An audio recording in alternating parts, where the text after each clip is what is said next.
Bună ziua și bine v-am găsit la o nouă rețetă pe acest canal. Astăzi vom face o omletă de post vegană, mai dietetică, fără prăjire în ulei. Este o rețetă simplă, delicioasă. Această omletă este o altă rețetă a mea, pentru că mai am câteva rețete pe acest canal pe care o să vi le las la fel sus în dreapta și jos în descriere.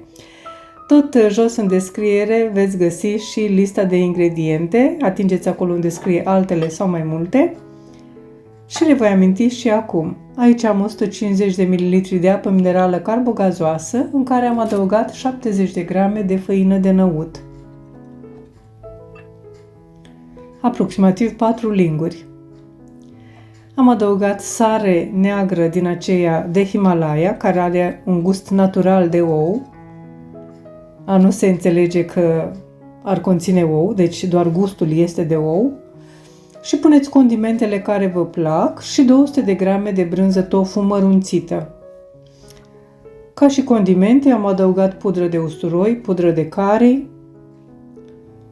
oregano, dar adăugați ce vă place. Și am adăugat și o ceapă verde tăiată mărunt și câteva fire de mărar verde tocat și 2 linguri de ulei de măsline presat la rece, care sunt opționale.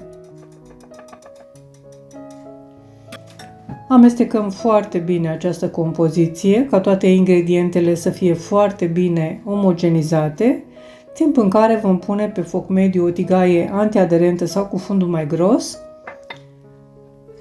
O vom preîncălzi. Eu de obicei pun puțină apă în tigaie ca să mă asigur că este foarte bine încălzită. Când apa se evaporă, atunci știu sigur că tigaia este foarte fierbinte. Am adăugat compoziția în tigaie și am dat o formă rotundă, o formă de omletă. Apoi am lăsat-o aproximativ 7 minute pe o parte. Dacă doriți ca această omletă să nu fie foarte uscată, gătiți-o acoperită cu un capac. După 7 minute am desprins ușor cu o spatulă marginile. Apoi am acoperit această omletă cu o farfurie și am întors-o pe partea cealaltă.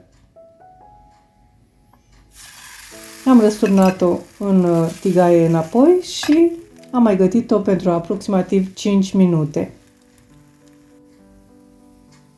După aceea am răsturnat-o pe o farfurie, am lăsat-o puțin să se răcească și am servit-o cu legumele mele preferate.